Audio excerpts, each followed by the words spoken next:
ในพื้นที่กรุงเทพมหานครนายสุรินทร์วรกิจธรรมรงค์อธิบดีกรมควบคุมมลพิษเปิดเผยว่ารัฐบาลได้มอบหมายหน่วยงานที่เกี่ยวข้องดำเนินมาตรการป้องกันควบคุมและติดตามแหล่งกำเนิดฝุ่น PM 2.5 ทุกภาคส่วนอย่างเข้มงวดทั้งเกษตรกรรมคมนาคมและอุตสาหกรรมโดยภาคอุตสาหกรรมได้เร่งบังคับใช้กฎหมายควบคุมการระบายฝุ่นจากโรงงานอย่างจริงจังกรมควบคุมมลพิษตั้งเป้าตรวจสอบโรงงานผลิตน้ำตาลและโรงงานชีวมวล58 แห่งทั่วประเทศพร้อมส่งเสริมให้ใช้เชื้อเพลิงจากเศษวัสดุการเกษตรขณะเดียวกันกระทรวงอุตสาหกรรมได้บังคับให้โรงงานที่ปล่อยมลพิษสูงติดตั้งระบบตรวจวัดมลพิษอัตโนมัติหรือ CEMS เพื่อติดตามแบบเรียลไทม์โดยเฉพาะในพื้นที่กรุงเทพมหานครพร้อมเปิดให้ประชาชนแจ้งเบาะแสผ่านสายด่วน1650และแอปพลิเคชันทัฟฟี่ฟองดู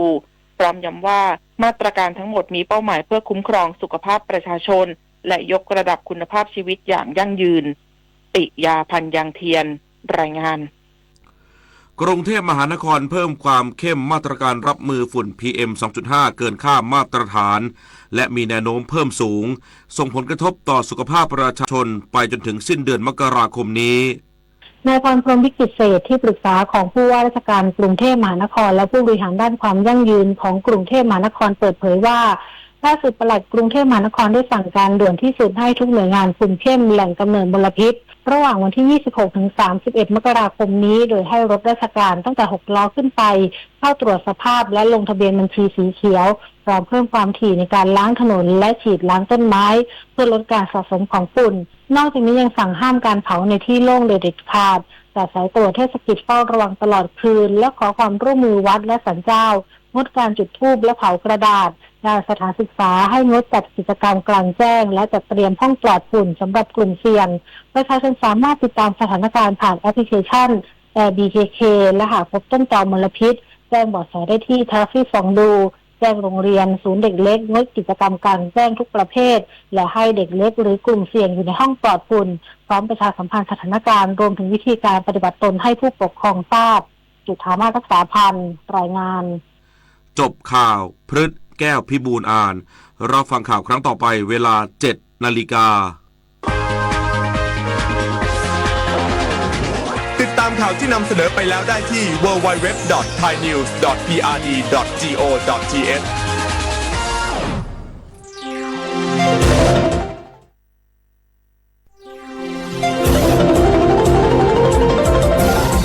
วิทยุแห่งประเทศไทย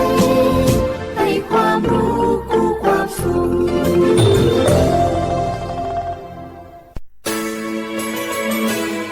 สถานีวิทยุกระจายเสียงแห่งประเทศไทยจังหวัดเชียงใหม่ AM 1476 กิโลเฮิรตซ์สถานีวิทยุภาคภาษาชาติพันธุ์แห่งเดียวในประเทศไทยที่มีความทันสมัยเชื่อถือได้สร้างอัตลักษณ์กลุ่มชาติพันธุ์สู่สากล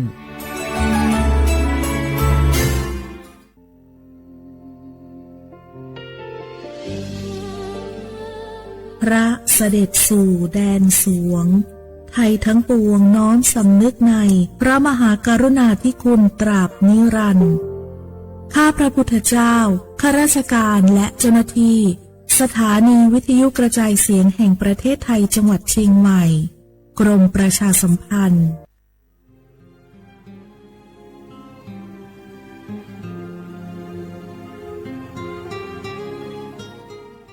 This is a moment of profound grief for the Kingdom of Thailand. We, the collective voices of Radio Thailand Chiang Mai, join the Thai nation in mourning the passing of our beloved Queen Martha, Her Majesty Queen Sirikit. Her life was a testament to the unwavering service, grace, and deep love for the Thai people.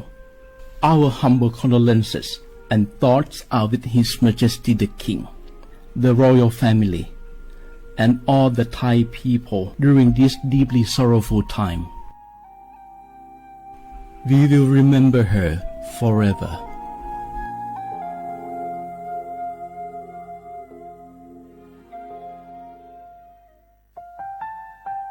วานูลิซูชิแท้มีคนแนวจามาอามุสานีมาคือที่ลีสร้างโม วันโนวัตซึมาอาคือแฝมากูวัตถุวามาทะเลชิควาลิปดูถ้ามีคนได้ว่าจะมาวันโนลิโซชิซาควาซาโปอามาเฮตาโฮเลเลทะเลนิมาจาจานิมาทะเลซาจาโง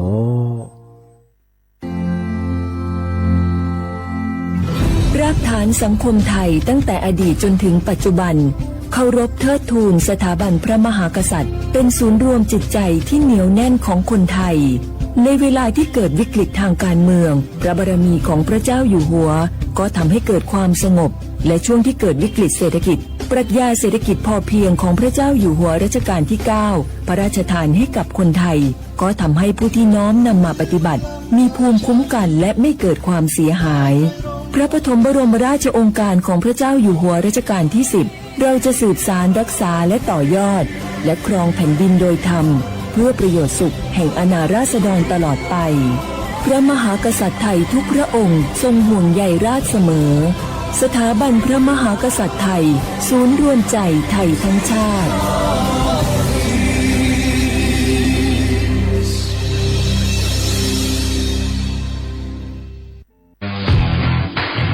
รัฐบาลไทยประกาศสงครามสแกมเมอร์รัฐบาลจึงได้ประกาศสงครามกับสแกมเมอร์ในฐานะที่สแกมเมอร์เป็นวาระแห่งชาติและในวันนี้ผมก็ได้ใช้โอกาสนี้มารายงานหน้าย้ำ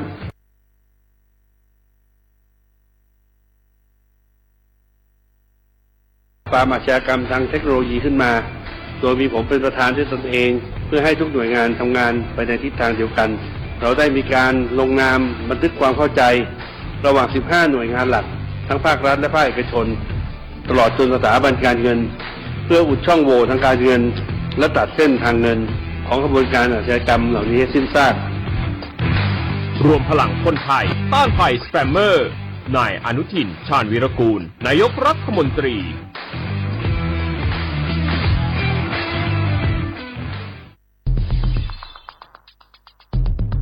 แค่3 ปีความเสียหายจากอาชญากรรมไซเบอร์ของคนไทยพุ่งทะลุถึง 94,000 ล้านบาทหรือเฉลี่ยปีละ 30,000 ล้านบาททุก1 ชั่วโมงเราเสียเงินกว่า 3.4 ล้านบาทให้กับมิจฉาชีพออนไลน์โจรไม่เห็นใจคนอาชีพไหนอายุเท่าไหร่สถานะทางการเงินแบบใดหมอพ่อค้า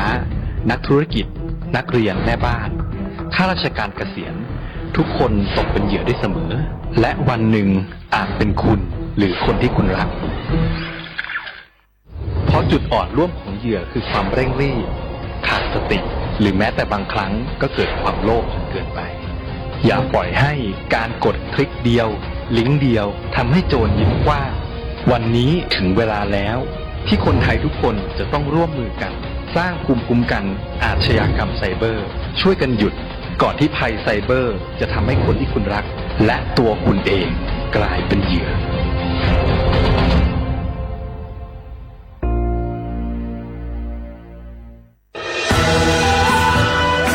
จากศาลากลางจังหวัดน่านหลังเก่าพัฒนาสู่การเป็นศูนย์การเรียนรู้นันทศิษย์ป่าคารโดยมูลนิธิรักป่าน่านนับเป็นพระมหากรุณาธิคุณที่สมเด็จพระกนิษฐาธิราชเจ้ากรมสมเด็จพระเทพรัตนราชสุดาสยามบรมราชกุมารีได้พระราชทานนามนันทศิษย์ป่าคารอันหมายถึงอาคารแห่งความรู้ทุกแขนงของจังหวัดน่านภายในประกอบด้วยห้องนิทรรศการเฉลิมพระเกียรติรัชกาลที่ 9แสดงพระราชประวัติและพระราชกรณียกิจของพระผู้ทรงเป็นพลังแห่งแผ่นดินและต้นแบบของความเพียรรถพระที่นั่งอนุสรณ์แห่งการเสด็จเยี่ยมราษฎรในถิ่นทุรกันดารทั่วทุกภูมิภาคของไทยพิพิธภัณฑ์ศาลากลางจังหวัดน่านความทรงจำของอาคารหลังเก่าและการอนุรักษ์สิ่งสำคัญของเมืองน่านเทคโนโลยีกับมนุษย์จุดประกายความคิดสร้างสรรค์สู่การสร้างนวัตกรรมในอนาคตน่านซิมูเลชันแนวทางจัดการขยะที่ยั่งยืนเพื่อตระหนักถึงผลกระทบต่อสังคมเศรษฐกิจและสิ่งแวดล้อมห้องสมบัติน่านย้อนรอยสู่อดีตและความรุ่งเรืองของนครน่านผ่านเงินตราเครื่องเงินและผ้าทองเปิดให้เข้าชมฟรีไม่มีค่าใช้จ่ายตั้งแต่เวลา 9 นาฬิกาถึง 17 นาฬิกาหยุดทุกวันจันทร์และวันนักขัตฤกษ์มาร่วมอนุรักษ์สืบสานสร้างสรรค์ศิลปะวัฒนธรรมและวิทยาศาสตร์ของเมืองน่าน คุณค่าที่น่าภาคภูมิใจ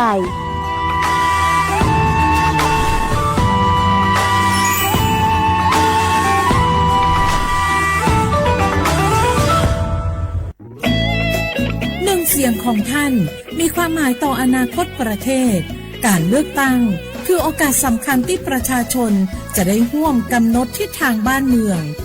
ขอเชิญชวนพี่น้องประชาชนผู้มีสิทธิ์เลือกตั้งทุกท่านออกไปใช้สิทธิ์เลือกตั้งปี 2569 เลือกคนดีเลือกผู้แทนที่ตั้งใจทำงานเพื่อประโยชน์ของประชาชนบดีปล่อยให้เสียงของท่านเงียบหายเพราะประชาธิปไตยเริ่มต้นที่การไปใช้สิทธิ์ร่วมกันไปเลือกตั้งอย่างพร้อมเพรียงกันวันอาทิตย์ที่ 8 กุมภาพันธ์ 2569 8 โมงเช้าถึง 5 โมงแลงใช้สิทธิ์ใช้เสียงเพื่ออนาคตของประเทศไทย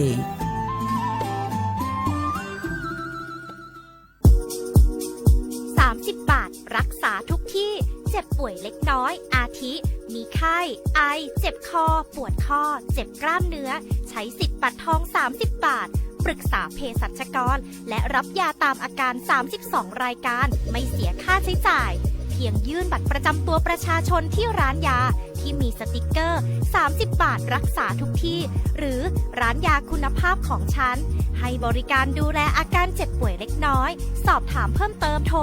สายด่วนสปสช1330 24 ชั่วโมงอยากเลิกบุหรี่ไม่ยากอย่างที่คิดทางเลือกง่ายๆที่จะช่วยคุณได้เพียงใช้สิทธิ์บัตรทองปรึกษาเภสัชกรและรับยาช่วยเลิกบุหรี่ที่ร้านยา30 บาทรักษาทุกที่หรือโทรสายด่วนสปสช1330เพื่อสอบถามรายชื่อร้านยาที่เข้าร่วมได้เลยเลิกบุหรี่วันนี้เพื่อชีวิตที่ดีกว่าในวันพรุ่งนี้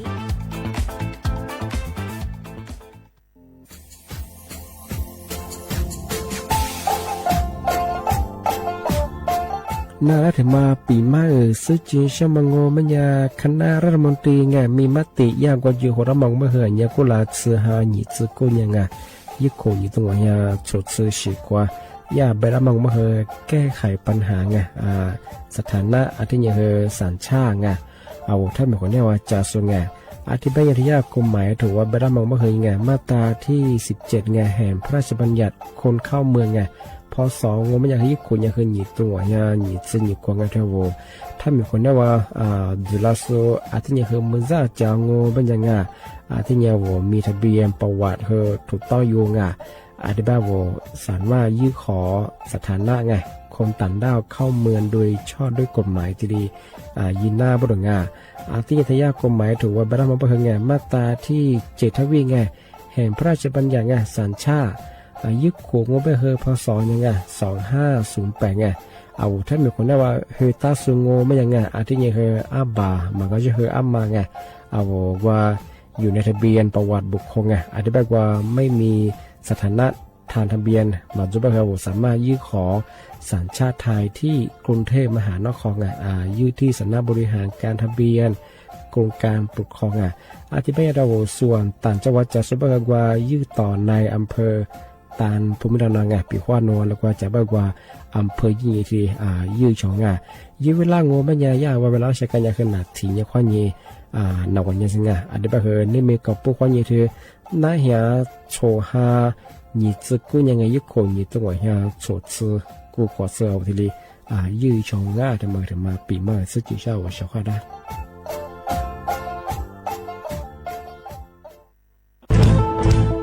เชียร์ว่าบุกอามาสนใจลงโฆษณาทาสถานีวิทยุกระจายเสียงแห่งประเทศไทยจังหวัดเชียงใหม่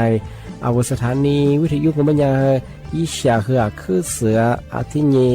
ยี่สัญญาณก็คือหูยาคือยิบเป้งเทวพื้นที่จังหวัดเชียงใหม่ยังอาทิปัญญาอามาสนใจลงโฆษณาอยู่ช่องบัญญาติดต่อที่สวทเชียงใหม่ยิบเบอร์โทรบัญญาคือ053-276-068อาทิเย092-246-8579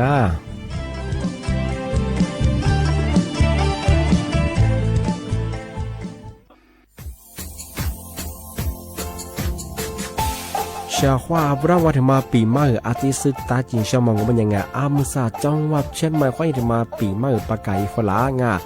ที่5ที่นี่ของพวกควายยังว่า5 3ที่นี่สังเกตคนอยู่ตรงนี้โฉดซึกูกว่ามาคืออาตุทัดโชดกับปากกับเมียนเดสพิอาลุมิโดขยันรัวจุดประดังสัตว์ความแบบดิต้มแบบอาตุทัดโชบรังอาทิยาวพื้นที่ลิตัวจางงูเป็นยังก็ยาระบบไฟดีควายนี้มาอนุญาตอยู่ไม่เหรอมาคืออาตุทัดโชรังอาทิยังปีความวัดตุดสองงูเป็นยังฝ่าฝืนยังคือกลุ่มหมายละชัวยาชัวยาจรังอาทิบ้างงูเป็นยังมาอาตุชัวอาตุเบียพะมัวงูเป็นยังอาวุธโทแจ้งศูนย์อำนวยการแก้ไขปัญหาหมอกควานอาทิยังคือฝุ่นละอองมาคือจังหวัดเชียงใหม่ยี่เบอร์โทรงูเป็นยัง053อาทิยัง112808หรือมางูเป็นยัง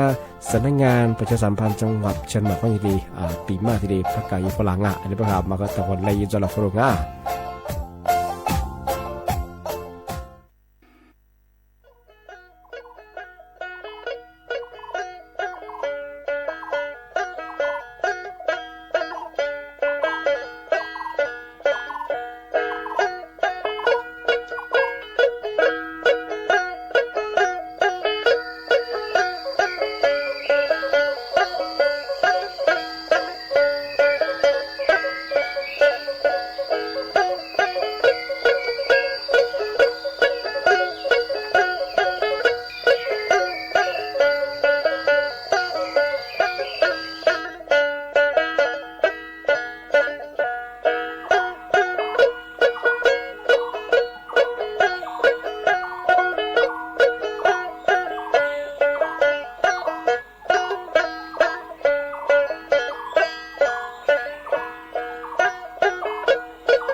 มาดีตัวใจนนาใจบ้างทัดไทยฝรั่งจง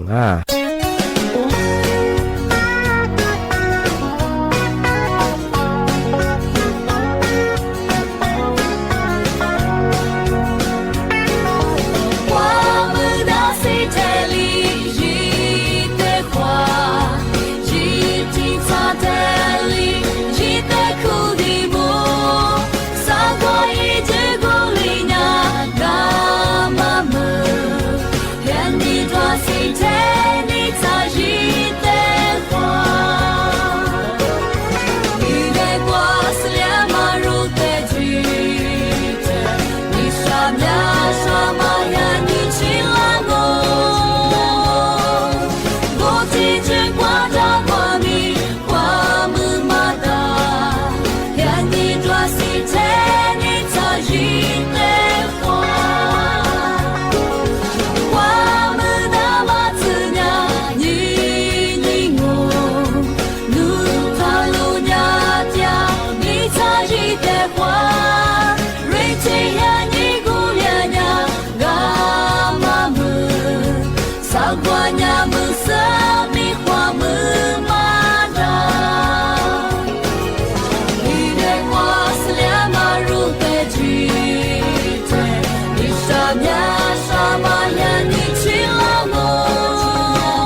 เสีย话不啦花阿么啥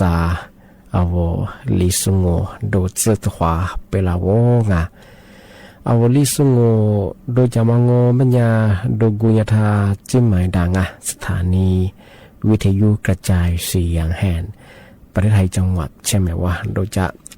ถ้าวิทยุว่ามือจามงบัญญายี่ระบบญา AMยิ่งครึ่งความถี่โงบัญญาที่ตัวลี่ยาสีจือโฉเฮกว่าโจเนี่ยเฮตัวหลังอ่ะในแนวบัญญาเฮโฉโมขวานีจีโมติขวาตัวที่โมร้อยเนี่ย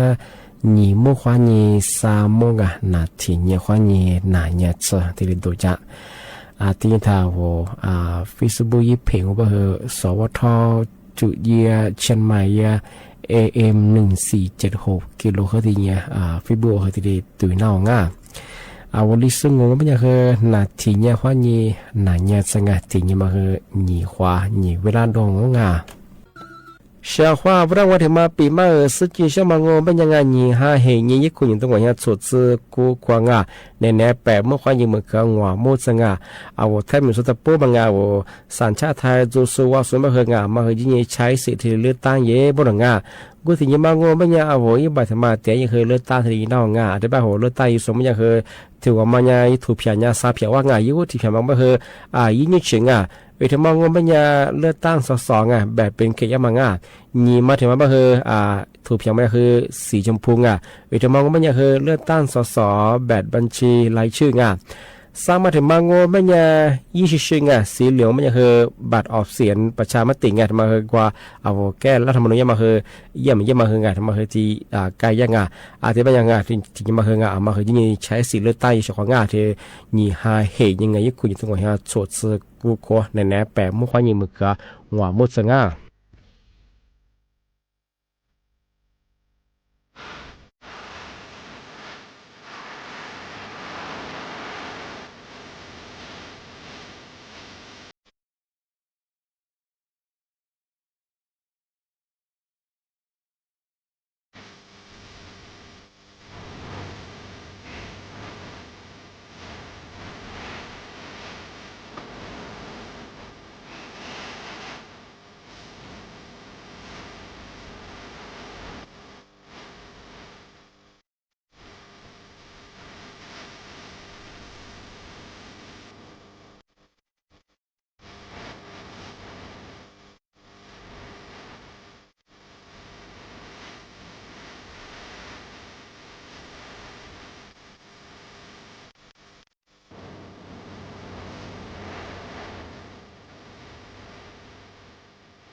这体觉么呀？我听俺你西怕别么呀？也老么一咋？ทีนี้เลยอันนี้วุฒิละชีอันนี้วุฒิละชีอันนี้หัวชีวุฒิที่ยี่ทุกมาแล้วยังมาจุดแบบยังหมดตัวฟูที่เลยแบบบุยยังไงไอ้ที่งอแบบยังที่เหี้ยจอมาจออันนี้เบียวอ๋อสักขวบปีอะไรที่สักขวบสิ่งจุกกะจะปีแล้วเนี่ยงูชีอันนี้มาตัวละแล้วเนี่ยงูชีมาชูได้一会吃了别的嘛行啊，谁别对人家那别嘛别去没吃嘛过，那所以年面嘛洗个面嘛你们多帮啊，天天嘛洗个，我人那个天天嘛加些，阿拉就是我家我咯，阿拉一天咋子嘛啊，我一家嘛忙哦，这个我一家嘛也最听面做事，每年说觉得了觉得了洗嘛。这边一做嘛，一苦做嘛哎，就把这样人家这来就是，这边一个嘛叫，一个我也这个包，那个和蛤蟆了花油，别蛤蟆我天天还连说和马做，还连马骨我天天我啥那个马色嘛，那错，那个一蛤蟆那里花也是，嘛蛤蟆嘛花也是。一年这里只写也是，接着那个学更教育，这我慢慢听说这年啦，一个俺里边的平时那出去做疲劳，你还得说别人活沙爬别一样这我把这边我这个头啊边，阿老师对边嘛头是。听牛是你啥腿写作法，这里那学车子主要是这里刹腿鼓着你那叫咯，这边没跑别走，那我家别走，我没学干嘛去讲我，20秒这里讲我，1秒讲我，2秒讲我别走，这边听人家我和侬跟那改一些别走。改一些呢改，跟我姐们呢，他们大名我姐们20秒会讲我这边走，这边改有怎么个是这个话个？我这边按你路那把比或者嘛，按你路什么杀了过来人那叫写作话我好，我们和没跑，那你说学姐别走。我那年学姐别嘛，一个和别们那，学对也学这讲我不走，啥那学去做这讲我不走，你在我和个呀，那干呢不走，个一抢我不走，你老把头了嘛，现在老走了，怎么和？怎么别个我什么没话再活了嘛，亲自做些，这边个有，一撮便宜。我这特别阿米从毛毛车做嘛，阿米烧做到，比的学过这个课我先写3年，不喝呗。这边呢烧做学姐好别多，我那年在没学干嘛讲我别多，我没一来买那烧做特别多，我没一来买别么呀。那你说俺的嘎个一片买叶，俺拉打我，这边的话嘛，这边过你说嘛和抽着俺呢，那抽俺呢，咱们那比的什么那比啊？俺没跑，那年不是我呢，以往我买老一些，这边的话嘛，这边过你说嘛和我。没做地，做毛毛线啊！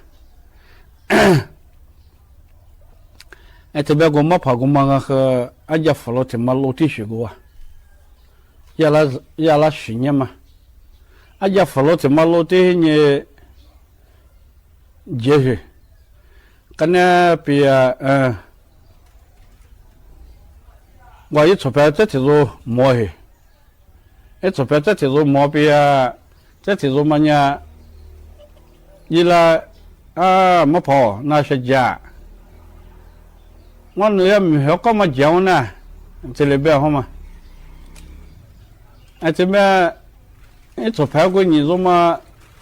阿拉干不干？别你的话，伊拉没理解。啊，说过毛豆腐啊，别嘛，俺你是跑过去做嘛？呢，阿拉别你嘛那的，我一没跑去做嘛啦，一没跑过嘛呀，我天嘛呀，去火烧爬这里边，一没跑过嘛呀，你也扶着嘛路的，啊，这边你是跑呢，那边个和一没跑跟那个样，我在推边啊，喏。我扶了挺没去掉诶，所以你说我没做地瓜，你这做年没做。这边我几个边转机主要边拉马皮油，啊，所以你比你嘛和拉到马皮油，拉到马皮油我你说嘛那猪杂交，这喏这也分家扶了边嘛说个那也没爬家过边啊。一火烧把家伙比啊，说什么啊？不咯，阿罗没跑，侬啊说这个我拿出别的毛吧嘛，拿出毛我，拿到毛我，没咯。啊，这隔壁我这学我和那边，没咯。哎，这边你说这么样，我这特别啊，我很拿到。我和那边我十几个了，没去我和那边，哦，一来下光，我十几个了，我的咯，我在推荐那边，啊，走票，我来下光怎么我的货说我和哪个，刚那个讲我慢慢呀，我什么个面吃一在呢用啊这边咯，哎这样咯，我一转进去那边。付什么？付那毛什么嘛一句，哎，老婆毛什么嘛一句我今年我到了过，一句我这我到边面这在这入到了，我什么啊？阿罗没跑，侬别忙我老婆毛什么嘛一句我到了，侬来想嘛，没了，啊说这个。一没爬，俺你西爬一没爬，火烧爬成妈，也那去年也少着了。去年别个俺你那个那边是这个爬那些，俺你老个爬那些我慢慢呀，去年没来年个没做第二边，刚才一头我转接一做牌，俺你西爬那头我转接扶了，比如这边老妈，平进去，还天天老妈忙啊，忙也拿出毛去。跟那边了，出门啊，南马皮一些，啊，说这样火烧爬，要么跑到蘑菇嘛，哎，要来去年嘛一些，怎么样？我你说嘛呀，去年去掉，啊，说这样你是跑怎么样？学和想啊，和一个那个样我，把你就上去，哎，这边几个别过，我路口怎么绕着过，那口子靠着我边啊。我说菜还得带着了，这我找我这杂边情况嘛也你了，找我这杂边，那说啥你是把那的说菜带吃一节着呢，啊我找我这杂多边呢，哎这边个说菜，咱们一口啊，火锅子个嘛，该去年嘛，去年嘛特别大的哇，阿拉一年婆嘛你们知道。你这边一年里边个，啊，说啥那个说这吃过是忙啊，听那你咯。啊，老花去的毛去抢嘛多，没跑那个我那几件嘛是穷啊嘛是吧？那我跟那个来讲嘛，那个嘛我呢那谷子，穷了嘛我和穷了嘛多的，那我跟个讲嘛我嘛我呢没多，那个嘛我在你个来讲我呢没多，跟那边一追嘛一追无嘛。火去古马拉掉了嘿，哎，怎么样？火烧爬怎么了？火烧爬怎么样？一追了绕我边上嘛，一去年嘛过马对一年只是提早年六天个年6年火烧爬了绝，不好嘛俺。这面一追了个，你追过马拉马个你说，这花确实是我弄我干个那家还，这边个走，你这边花啥话嘛？那我就我在呢，我就是这来还得这些话，啊，我对人寻到呢，我这别的要么是了，这边那我就跟那谁有的。这边一个嘛做呢，这没得唔得啦个，这边了，今年我这家头，哦啊，这次和人家还没寻见嘛忙啊，阿里说见嘛忙啊，一说咱们一句咱们呢，火烧法我见人家我见我白的话嘛，这边。今年在我家头，3年2年我比那火烧法和这里边头，我在我当我啊，一当我怎么欺负那种呢？当我怎么这样学这姑父那种，这当我乖乖我头呢，得起伊啦，就得个去，哎这边头我头那边呢就得边那火烧法边大家伙了耶。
เจ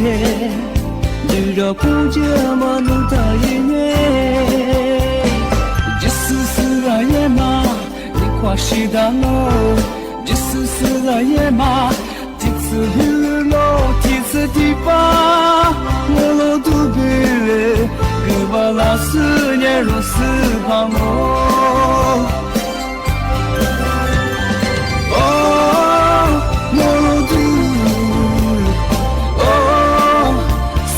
内瓜里着几次几把，三年可把拉丝，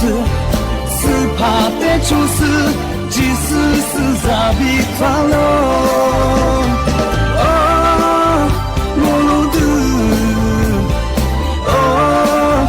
是怕内瓜里着几次几把，三年可把拉丝，是怕得出事。即使是傻逼快乐，是怕的就是即使是傻逼快乐。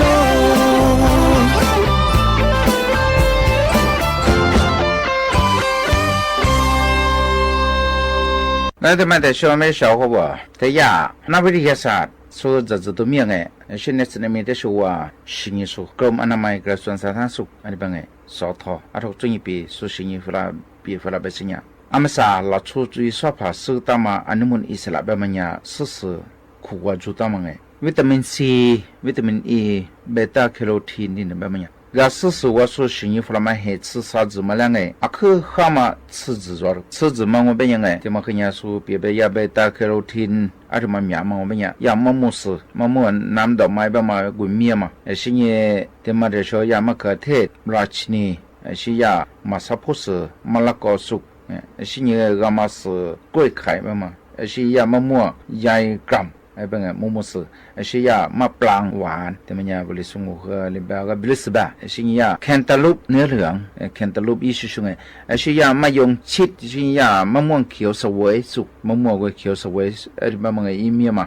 是个他是不老不给，他怎么试滚头边么呀，一西装啊，西凉是呢，西凉ข็，这边个意思是，这装。aku mau banyak dia hidung isyak ke beta carotene ba ma mia ada ma mia ma ya dia kya mangkon makam the mangkut ni ji 啥类的的，这些次子嘛，我们也小伙我说别不是呀，一下面，对嘛？但是我和说别不是哎，对呀，马嘎斯啥类，而且等我们也一时嘛做嘛和。是你他妈的小白，我呀干了事。是你他妈的小伙你白，马基斯马坎特，是呀我龙莲呀路普，是呀 strawberry，是他妈是呀ส้มโอขาวแตงกวา，懂哎？是呀菩萨 apple 真的。他们我们也小伙我说别不是好多事情啊，安尼帮哎，俺们上一帮我呀维他命 E 说和古么黑的，俺们啥维他命 E 可命嘛我们也吃着。维他命 E 命嘛哎，提呀安尼嘛是，是呀马基斯马坎特。是呀，么么口是为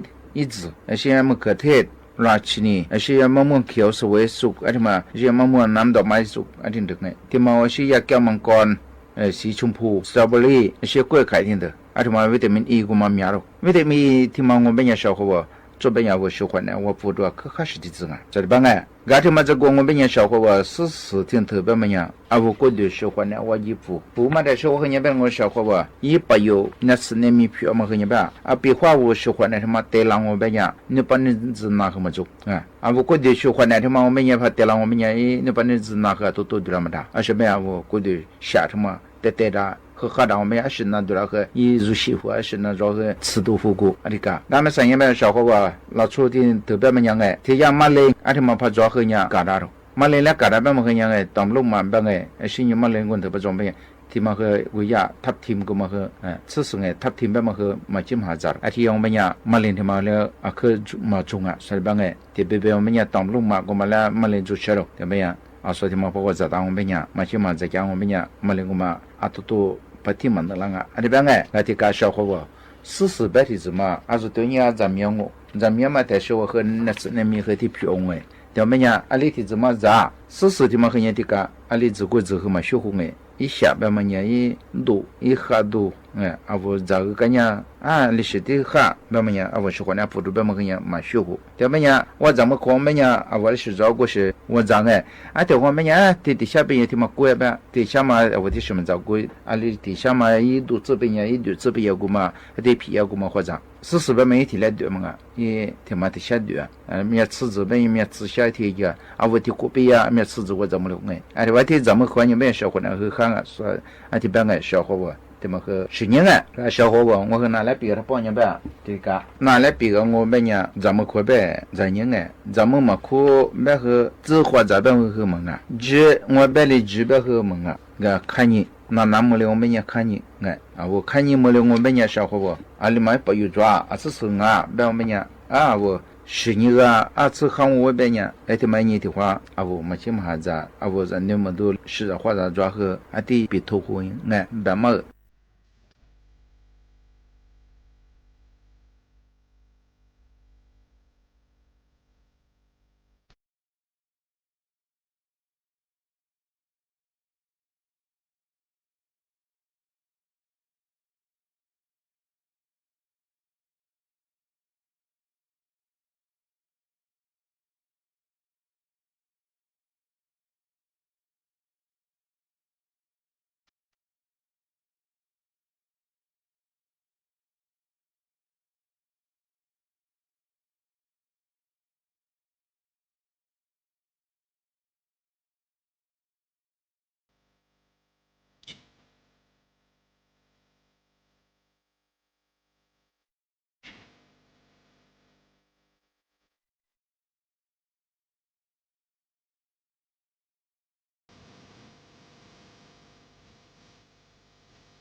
边你是天呀，错过我发誓的过我谢谢你生你我和我撒茄子花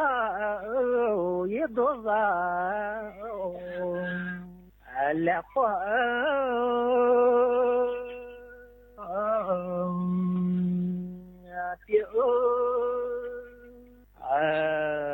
撒花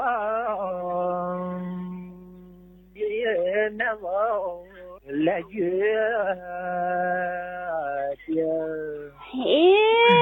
你是我那边撒茄子花肚子来花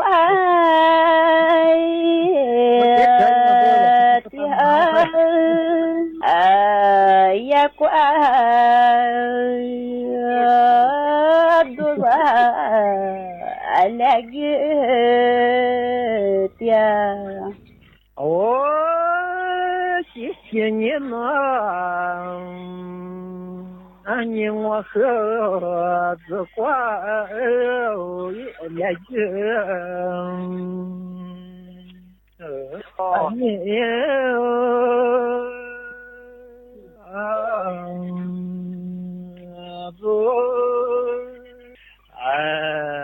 子花来月的毛三呀我边那我的